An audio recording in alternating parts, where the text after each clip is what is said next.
You want? Do you want all of them? You want all of them? No. Just two.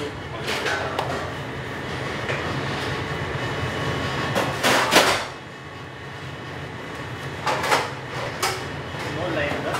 No, there's no line. Just make everything in here.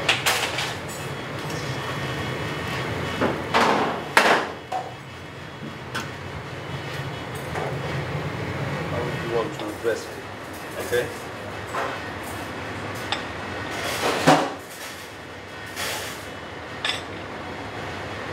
Okay. Okay. And Mushroom. L'entrée, une petite assiette comme ça, carottes, radis, betterave, oignons rouges dessus là, et deux gros, un petit là. Et après de la déco et du châtelaine menthe. Ok. Wunderbar. Victor. It's the ordering time. Thank you very much. Yeah. And We're gonna share it with the team. yeah, this is the tikki. Okay. Potato tikki. And this is maize ball Okay. avec bread Bread. and farine. Okay. Flour. Yeah. Outside is hard, inside is soft. Soft. And, Perfect. and this is a mint Okay. with sugar and salt. This is chutney. Okay. And this is vinegar. Onion. Okay. It's easy to digest. Okay. It's for digestion. It's like pickles No pickles, vinegar and lemon juice. and lemon juice. Okay. And you let it marinate. Yeah, marinate. So that it cooks in the saran. Yeah. Okay. And you taste? Look on it. Oh, nice. Nice and soft. I'm gonna divide it in little pieces like this. Everyone Yes, can okay. taste. Yeah, of course. Ça a l'air explosé. Il est parti, Marion? Ça a l'air trop bon. Vos chances. Hop. Alors, un petit bout. I don't want to be the only one eating. No, this is first plate. Everywhere, Yeah. this is this is welcome food in India. Okay. Because you are my guest in my home, and when you are coming, and this is welcome dish, Okay. and everybody, this is why you are the owner of this restaurant I'm making here, and this is first plate. When I'm making first, I serve you. Okay. Yeah. But we need it's the Yeah, team that made yeah, everything. Yeah. So- But this is team. But Yeah. first time I offer you, and you share with all. Perfect. Un petit bout chacun. Hop.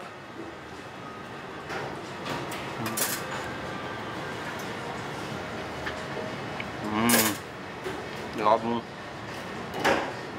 Monsieur, bonjour. Pouvez-vous vous présenter pour les téléspectateurs? Je m'appelle Lélio Lemoine, je suis un des 4 cofondateurs des Marmites Volantes qui a maintenant 2 restaurants. Le restaurant historique à Jaurès où on a fait une édition du Refugee Food Festival l'année dernière et le restaurant de Montreuil où on est ce soir pour la 2e édition. Alors qu'est-ce que c'est que les Marmites Volantes? C'est un restaurant traditionnel ou il y a un petit concept derrière? C'est un restaurant traditionnel avec un petit concept derrière. Du coup, c'est 2 restaurants qui accueillent les gens le midi, la semaine, sur place, comme de la restauration traditionnelle, avec en plus un service de livraison de repas à partager, qui est livré à vélo, dans des contenants réutilisables et réutilisés. Ça se présente sous forme de 3 petites gamelles en inox, une entrée, un plat, un accompagnement, et on vient les déposer encore fumant entre 11h30 et midi et demi, puis on vient les récupérer une fois que les gens ont terminé. Donc vous êtes dans une démarche plutôt écologiste, hein, ou en tout cas de zéro déchet. On a vu pas mal de documents là à l'intérieur de votre restaurant contre le taffetas, voilà. Vous êtes dans une démarche qui est assez claire idéologiquement. Oui, idéologiquement, en tout cas, on essaye de mettre en œuvre les principes de l'alimentation durable et puis plus généralement du développement durable, en tout cas de s'inscrire dans cette démarche-là. Ça vaut la peine de mentionner qu'ici, on est dans un bâtiment dans lequel il y a de très nombreuses structures qui travaillent dans ce sens-là et du coup, c'est aussi une occasion pour nous qui avons un lieu ouvert au public de relayer les messages et les campagnes qu'elles portent pour nous, ce qu'on fait aussi, au-delà de ce côté mobilité douce et zéro déchet, on fait tout maison, on n'a pas de congélo, pas de micro-ondes, on travaille en direct avec des producteurs sur des produits de saison, des produits fermiers, on est en grande majorité bio, entièrement sur le maraîchage et sur l'épicerie. Par contre, on privilégie pour la viande le rapport direct avec des producteurs fermiers et du coup, là, on a plus de mal à trouver des produits bio, mais on a une relation de confiance avec des petites exploitations qui font de la super qualité. Vous arrivez à travailler comment par cette chaleur sans système de frais? Enfin, On a une chambre vous avez une chambre froide, mais c'est facile de travailler comme ça, de casser un petit peu les codes de la restauration habituelle, où vous complexifiez un petit peu la vie en travaillant de telle sorte. Je pense qu'on se complique la vie parce qu'on fait des choix qui ont un coût, mais qu'on choisit de supporter alors que personne ne supporte en général, d'un peu des coûts cachés. Du coup, c'est un petit peu ce que je dis souvent, il y a 3 cercles pour le développement durable et l'endroit où les 3 cercles se croisent, le social, l'économique et l'environnemental, c'est une toute petite part des 3 cercles, le cœur de cible, et c'est très dur de rester et de viser toujours ce petit espace où on essaye d'être exemplaire. Après, moi, je suis un des fondateurs, je suis plus au quotidien opérationnel depuis quelques mois et du coup, c'est davantage aux équipes qu'il faut parler et c'est à elles que revient tout le mérite de mettre en œuvre ces principes au quotidien. Alors, vous êtes un des fondateurs, mais vous êtes sur quelle structure? Vous êtes une entreprise, une association? Comment vous êtes structuré administrativement? Eh ben, on est une entreprise, on a été fondé à l'origine, ce sont des principes qui étaient coopératifs, on était 4 fondateurs, co-gérants, égalitaire et majoritaire. Ça fait 5 ans maintenant et du coup on est toujours tous les 4 associés, mais on n'est plus tous les 4 co-gérants. Et justement là on ouvre un nouveau cycle de 5 ans sur lequel on travaille et on a envie de faire évoluer la structure juridique, toujours une entreprise, mais d'aller plus vers un schéma un peu plus coopératif avec par exemple différents collèges. On aimerait bien intégrer différentes parties prenantes, nos clients par exemple, nos salariés certainement, nos fournisseurs, pourquoi pas.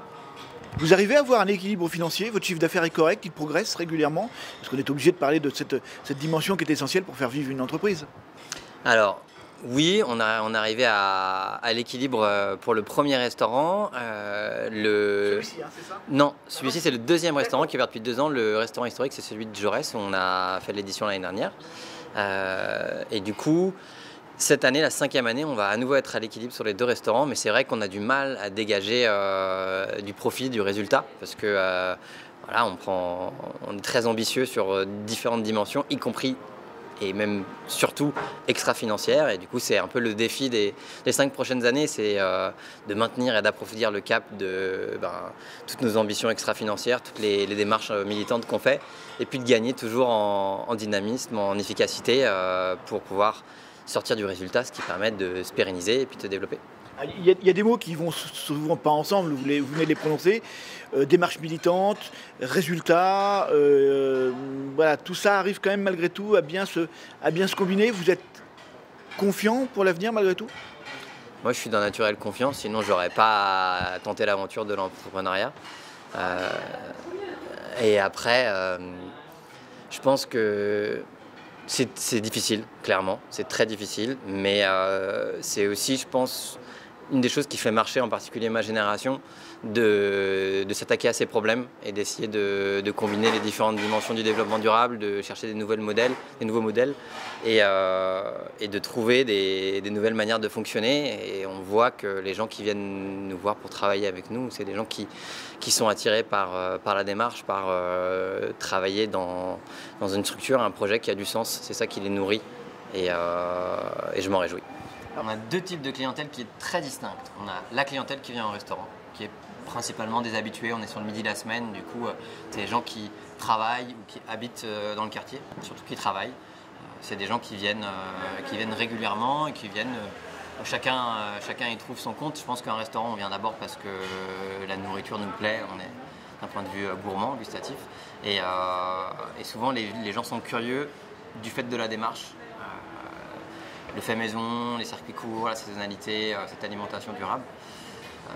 Pour ce qui est des livraisons, nos clients, c'est surtout des des personnes morales, pas des personnes physiques, c'est des organisations, des gens qui prennent ça principalement, enfin des gens des structures qui prennent ça pour des réunions et de ce côté-là, on est quand même beaucoup sur l'économie sociale et solidaire, une économie qui a ou qui cherche du sens en tout cas. Et du coup, c'est un petit peu notre objectif aussi pour les 5 prochaines années, c'est de garder ce cœur de clientèle avec qui on partage tant de choses, mais aussi d'aller porter notre démarche et cette alimentation durable vers l'économie plus classique et voilà, apporter nos valeurs de durabilité, de convivialité, d'écologie dans des nouveaux publics et c'est un beau défi. Alors au-delà de ça, vous avez une opération qui est un petit peu particulière, notamment ce soir. La cuisine est réalisée par des personnes qui ne travaillent pas forcément habituellement avec vous. Quelle est cette opération? Est-ce que vous pouvez nous la nommer, nous la décrire? Ce soir, c'est un dîner dans le cadre du Refugee Food Festival qui cherche à mettre en avant des réfugiés, non pas en tant que réfugiés, mais en tant que cuisiniers, en tant que personnes avec du talent. Et du coup, aujourd'hui, c'est Kéchar qu'on accueille. C'est lui qui a conçu le menu et qui l'a réalisé avec notre équipe. Et du coup, c'était aussi une occasion pour nous, pour nous et surtout pour l'équipe de cuisine, de découvrir des nouvelles recettes, de trouver de l'inspiration dans des saveurs d'ailleurs. C'est quelque chose qu'on essaye de faire au quotidien, mais c'est vrai que là, c'est un format privilégié pour aller plus loin dans cette démarche. Et ce format donne de la visibilité à votre enseigne? Oui, il faut reconnaître que le Refugee Food Festival, c'est vraiment une réussite en termes de visibilité, de communication, de messages. Il y a un grand relais parce que je pense que c'est un sujet qui est au cœur de l'actualité et qu'on peut féliciter toute l'équipe du Refugee Food Festival pour le super travail qu'ils font en sollicitant des partenaires, en portant ce message de manière claire et audible auprès des différents médias. Et il n'y a aucun doute, c'est une réussite. Nous, on est un espace assez grand, à quand même 300 mètres du métro mairie de Montreuil. Du coup, on a un bout de ligne. Et c'est vrai que c'est pas toujours évident de remplir une salle qui fait un peu plus de 60 couverts. Là, on a 2 services à quasiment 50 couverts chacun. Du coup, ça va faire plaisir de voir cette salle remplie. Et cette opération Refugee Food Festival, c'est tous les soirs, c'est une fois par semaine, à quelle fréquence? C'est en tout cas jusqu'à maintenant et à Paris une fois par an. Il y en a eu une l'année dernière à peu près à la même période. C'était la première édition. Il y a une deuxième édition, si je me rappelle bien, qui a été faite à Strasbourg pour répliquer et tester un petit peu du coup ce concept qui était venu assez spontanément sur un deuxième événement. Et du coup, ils ont vu beaucoup plus grand cette année et le festival est déroulé dans plusieurs villes sur le courant du mois de juin, si je me rappelle bien. Et ça va même jusqu'à Athènes, qui est assez emblématique parce que c'est l'un des ports d'entrée de la vague de réfugiés qu'on a depuis quelques années. Et du coup, c'est un beau symbole. Oui, je suis Marine Mandrilla. Donc vous êtes responsable, une des cofondatrices du Refugee Food Festival. Alors, expliquez-nous, qu'est-ce que c'est que ce festival? Alors, le concept du festival, c'est à l'occasion de la Journée mondiale du réfugié qui a lieu chaque année le 20 juin. Et l'idée, c'est de confier les cuisines de restaurants à des chefs réfugiés en France et en Europe, à des talents culinaires venus d'ailleurs. Et l'objectif, c'est vraiment de contribuer à changer un petit peu le regard qu'on peut porter sur les personnes réfugiées en valorisant les talents, les cultures et les patrimoines et tout ce qu'ils apportent avec eux. Et deuxièmement, de leur offrir un tremplin professionnel et une première expérience dans la restauration dans leur pays d'accueil. C'est un festival qui existe depuis combien de temps? La première édition a eu lieu l'année dernière à Paris. Donc c'est né à Paris et cette année, donc en 2017, le festival s'est étendu dans 13 villes d'Europe. Et ce qui est important à dire, c'est que le festival dans chacune des 13 villes a été monté par un citoyen local. Grâce à un guide, à un kit méthodologique qu'on a développé pour permettre à n'importe qui d'organiser un Refugee Food Festival et d'organiser ce festival culinaire solidaire. Alors comment recrutez-vous, je ne sais pas si le mot est adéquat, mais recrutez-vous les réfugiés qui travaillent régulièrement dans les restaurants partenaires avec vous? En fait, le projet est co-organisé avec le HCR, qui est l'Agence des Nations Unies pour les réfugiés, qui nous aide à plein de niveaux, mais aussi dans l'identification de tous ces talents, en mobilisant toutes les associations, les organismes, les centres d'accueil et tous les tissus associatifs locaux pour identifier ces talents. Et ensuite, on les rencontre, on discute avec eux, on comprend leur cuisine, leurs expériences, leurs envies et on organise les collaborations avec les restaurants. Alors en chiffre cette année, c'est combien de cuisiniers réfugiés qui vont travailler? Vous le savez à peu près? Oui, je sais. Alors, c'est 84 restaurants dans les 13 villes et 80 cuisiniers venus de Syrie, d'Afghanistan, d'Inde, d'Iran, de Géorgie, d'Éthiopie, d'Érythrée, d'Afghanistan, je l'ai déjà dit, d'Ukraine. Voilà, à peu près. Vous avez déjà des retours sur l'an dernier? Ça débouche véritablement vers je sais pas, un contrat de travail, vers une insertion dans la société, des gens qui participent à cette opération? Alors, ce qui est sûr, c'est que ça, pour tous, c'était un vrai accélérateur. Pas mal avaient déjà leur activité de traiteur. Et en ce sens-là, ça leur a donné, de la visibilité et de l'expérience dans une cuisine professionnelle en France avec des professionnels, parfois des grands chefs qui les ont aussi accompagnés. Là, l'objectif pour cette édition-là, on a travaillé bien plus en amont pour assurer un suivi personnalisé de tous les chefs. Alors, certains cherchent une place vraiment en cuisine dans la restauration. Et pour cela, c'est très important, le premier réseau de restaurateurs qui sont mobilisés, parce que dans la restauration, c'est malgré tout que du bouche à oreille et de la recommandation, etc. Pas mal ont déjà ou veulent se structurer en activité de traiteur ou en chef à domicile, comme Kéchar, à qui vous avez peut-être parlé. C'est son objectif. Et d'autres cherchent plutôt des formations, notamment en pâtisserie française, et ont besoin d'un... Certains ont déjà été intégrés au système économique, vous avez déjà des retours là-dessus? Bien sûr, on travaille beaucoup avec un chef dont on parle souvent, qui s'appelle Mohamed El Khaldi, qui est un grand chef syrien, qui a maintenant son activité de traiteur, qui marche bien. Il a été appelé par la maison Kenzo pour faire le lancement de leur dernière collection en mars. On a plusieurs autres événements prévus avec lui, donc pour l'instant on les accompagnait de manière assez artisanale. Et ça restera artisanal dans le sens où c'est que de l'humain, on ne peut pas industrialiser le suivi. Mais là, on le systématise, je dirais, en essayant pour chacun des typologies de cuisiniers d'assurer un suivi sur mesure. Et cette année, cette opération se déroule jusqu'à quand? Alors, ça a commencé le 15 juin à Lyon et ça se finit le 30 juin à Florence. Avec une thématique particulière sur le ramadan? Est-ce que c'est quelque chose qui est intégré par vous dans cette opération? Oui, alors effectivement, cette année, le 20 juin, donc la Journée mondiale du réfugié, tombe en plein ramadan. Donc ce qu'on essaye de faire, c'est de faire des seconds services qui sont plus tard pour permettre aux personnes qui font le ramadan de rompre le jeûne avec nous. Et voilà, pour que tout le monde puisse aussi venir au restaurant. Donc dans chacune des villes, il y a toujours une offre où il y a un deuxième service un peu tardif.